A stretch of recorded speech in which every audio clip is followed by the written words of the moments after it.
Social media was literally governing what would or would not be put out to the masses for some period of time.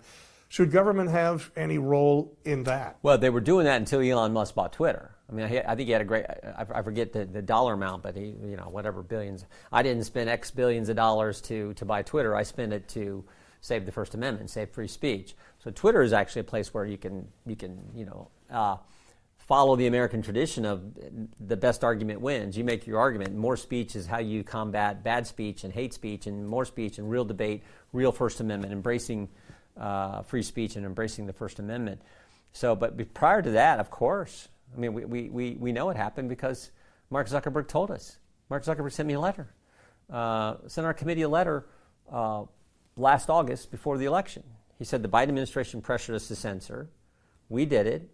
We're sorry, and we won't do it again. And God bless him for doing so. I mean, I appreciate him stepping forward and doing that. I think the reason he probably did it, because people ask me, why do you think why would he send you the letter?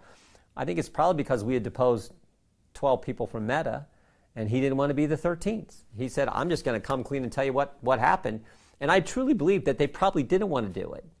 But the pressure from the Biden administration, remember on the third day of the Biden administration, there was an email sent from the office of the White House to Twitter, and the email said, take down this tweet ASAP. And guess who the tweet was from? RFK Jr. I mean, think about that. You got the President of the United States, the White House, saying, take down the tweet of our Democrat opponent in the primary for nominee for President of the United States. That is as wrong as it gets. And particularly then when you add to it the fact that in the tweet, there was nothing false in the tweet. The tweet talked about Hank Aaron, took the vaccine, and passed away shortly thereafter. All facts. Now, they didn't like the message it projected. They didn't like the context. It was malinformation, I think is the fancy term they use.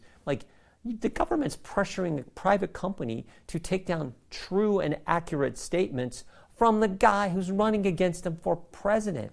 That is, and yet they say, oh, Republicans are a threat to democracy? You got to be kidding me. So, that was probably part of the reason why RFK Jr. said, I'm becoming a Republican, I'm going to support Trump. But he's now working in the Trump administration. Sometimes you can't make this stuff up.